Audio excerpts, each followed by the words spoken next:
রাজধানী উন্নয়ন কর্তৃপক্ষের চেয়ারম্যান বিতর্কিত বক্তব্যের প্রতিবাদে পুরান ঢাকায় মানববন্ধন। রাজধানী উন্নয়ন কর্তৃপক্ষের চেয়ারম্যান কর্তৃক পুরনো ঢাকার বাসিন্দাদের নিয়ে কটূক্তি ও অশালীন মন্তব্যের প্রতিবাদে ঢাকাইয়া একতা সংগঠনের উদ্যোগে চানখারপুল মোড়ে মানববন্ধন অনুষ্ঠিত হয়েছে। শুক্রবার দুপুরে আয়োজিত এই মানববন্ধনে সংগঠনের নেতৃবৃন্দ সহ এলাকাবাসী বিপুল উপস্থিতি লক্ষ্য করা যায়। মানববন্ধনে বক্তব্যে বলেন, পুরান ঢাকার মানুষকে মূর্খ বলার মতো মন্তব্য কোনোভাবেই গ্রহণযোগ্য নয়।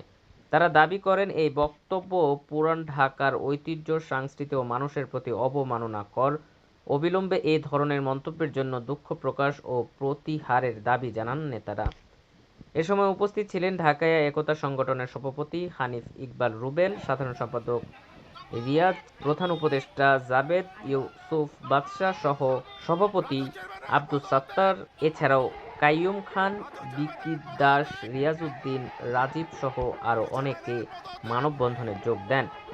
বক্তারা জানান, পুরান ঢাকার মানুষকে অবমাননার চেষ্টা করা হলে ভবিষ্যতে আরও কঠোর কর্মসূচি দেওয়া হবে। মানববন্ধন শেষে অংশগ্রহণকারীরা শান্তিপূর্ণভাবে কর্মসূচি সমাপ্ত করেন।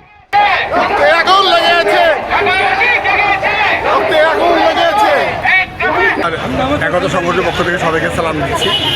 আমাদের ঢাকাবাসীর যে মনকষ্ট, রাজকীয় চেয়ারম্যান যে কথাটা বলেছে যে আমাদের গৌর গোবিন্দ গোয়াল আমাদেরকে বলেছে, তা আমি তাদের তীব্র প্রতিবাদ করছি। ঢাকা ছাড়া বাংলাদেশে কোনো কিছু তৈরি হয়নি, কোনো কিছু হয়নি ঢাকা পুরান ঢাকা ছাড়া। তো আমরা পুরান ঢাকাতে অভিহিত আপনি রাখছেন আর এরকমভাবে কথা বলছেন, আমরা তার তীব্র প্রতিবাদ করছি। আমরা সেটাই আপনারা দেখতে পাচ্ছেন, আমরা সেটা প্রকাশ করেছি। কিন্তু আজকের পরে যদি 24 ঘন্টার মধ্যে পদত্যাগ না করে, তাহলে আমরা বাধ্য হব তার পদত্যাগ করাতে, তার অপেক্ষা করে তাকে বাধ্য করাতে। আপনারা শুনতে পাচ্ছেন, জেগেছে রক্তে আগুন লেগেছে। ঢাকাইয়ার এগুলো আন্দোলন, ঢাকাইয়ার এগুলো বলেছে, ঢাকাইয়াদেরকে অপেক্ষা করে কেউ কিছু করে আমরা তাকে ছাড়বো না। আমরা তাকে অপসারণ করে ছাড়বো। তাকে আমরা এখনও বলছি, তিনি যদি 24 ঘন্টার মধ্যে আমাদের এই বক্তব্য আমাদের পক্ষে ক্ষমা না চান, তার অবসান চাইছেই, তাকে আমরা বাধ্য করে অবসান করতে। ঢাকা থেকে সে চেনে না, ঢাকা থেকে চেনে না, সে কবে আসছে ঢাকায়, আর ঢাকাবাসী কবে থেকে আছে ঢাকায়, তাকে বুঝতে হবে। আর ঢাকা থেকে এরকম কথা বলা তার এটা মানে নেই। আমি আবার অনেকে অনুরোধ করছি যে তিনি ঢাকাবাসী থেকে ক্ষমা চেয়ে তার সুন্দর মনে করেন, প্রতিষ্ঠা করেন, নইলে আমরা তাকে ছাড়বো না। আর ঢাকাবাসী অঙ্গীকার এটা। আচ্ছা, আপনাদের সংগঠনের নাম কি আর আপনার সংগঠনে কোন পদে আছেন? আমি ঢাকা একতা সংগঠনের উপদেষ্টা পদে আছি। আমার নাম জাবেদ ইউসুফ বাদশা। ধন্যবাদ। আসসালামু আলাইকুম। আমি মোহাম্মদ আব্দুস সাত্তার সাজ্জাদ, ঢাকাইয়া একতা সংগঠনের সহসভাপতি।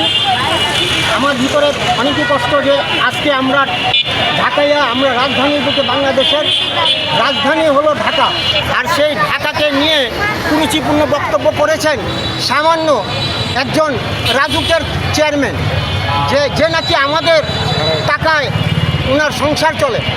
আজকে উনি আমাদেরকে নিয়ে, ঢাকাইয়াদেরকে নিয়ে কুরুচিপূর্ণ বক্তব্য করেছেন। এটার জন্য আমরা একতা সংগঠন, ঢাকাই একতা সংগঠনের পক্ষ থেকে আমরা তার তীব্র নিন্দা জানাই। এবং আমরা তাকে এই বলে জানিয়ে দিতে চাই যে উনি যদি 1 সপ্তাহের মধ্যে যদি উনি নিঃশর্ত ক্ষমা না চান, আমরা ইনশাল্লাহ আগামীতে আমরা কর্মসূচি দিয়ে সকল ঢাকাইয়া একত্র হয়ে তার বিরুদ্ধে মানহানি মামলা করব ইনশাল্লাহ। এই বলে আমার বক্তব্য শেষ করলাম। আসসালামু আলাইকুম। আপনি এই সংগঠনে কি, আপনি সঙ্গে কি পদে আছেন? আপনার সংগঠনের নাম কি? আমি মোহাম্মদ আব্দুস সাত্তার সাজ্জাদ, ঢাকাইয়া একতা সংগঠনের সহসভাপতি। ধন্যবাদ।